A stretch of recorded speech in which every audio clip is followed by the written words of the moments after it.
யோபு அதிகாரம் 8. அப்பொழுது சூகியனான பில்தாத் பிரதியுத்தரமாக, நீர் எந்த மட்டும் இப்படிப்பட்டவைகளை பேசுவீர்? எதுவரைக்கும் உம்முடைய வாயின் வார்த்தைகள் பலமான காற்றைப் போல் இருக்கும்? தேவன் நியாயத்தை புரட்டுவாரோ? சர்வ வல்லவர் நீதியை புரட்டுவாரோ?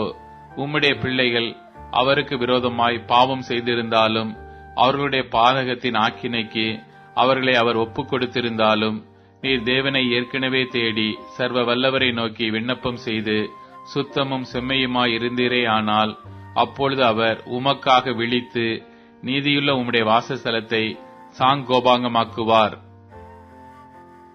உம்முடைய துவக்கம் அற்பமாயிருந்தாலும் உம்முடைய முடிவு சம்பூர்ணமாயிருக்கும். ஆகையால் நீர் முந்தின தலைமுறையாரிடத்தில் விசாரித்து அவர்கள் முன்னோர்களின் செய்தியை ஆராய்ந்து பாரும். நாம் நேற்று உண்டானவர்கள், ஒன்றும் அறியோம். பூமியின் மேல் நம்முடைய நாட்கள் நிழலை போல் இருக்கிறது. அவர்கள் உமக்கு உபதேசித்து உமக்கு தெரிவித்து தங்கள் இருதயத்தில் இருக்கும் நியாயங்களை வெளிப்படுத்துவார்கள் அல்லவோ? சேரில்லாமல் நாணல் ஓங்கி வளருமோ? தண்ணீர் இல்லாமல் கோரைப்புல் முளைக்குமோ? அது இன்னும் பச்சையாயிருக்கும் போதே அறுக்கப்படாதிருந்தும் மற்ற எந்த புல்லை பார்க்கிலும் சீக்கிரமாய் வாடிப்போம் அல்லவா? தேவனை மறைக்கிற எல்லாருடைய வழிகளும் அப்படியே இருக்கும்.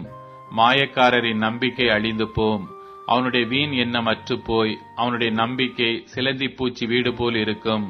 ஒருவன் அதன் வீட்டின் மேல் சாய்ந்தால் அது நிலை நிற்க மாட்டாது. அதை பிடித்தால் அது நிற்காது.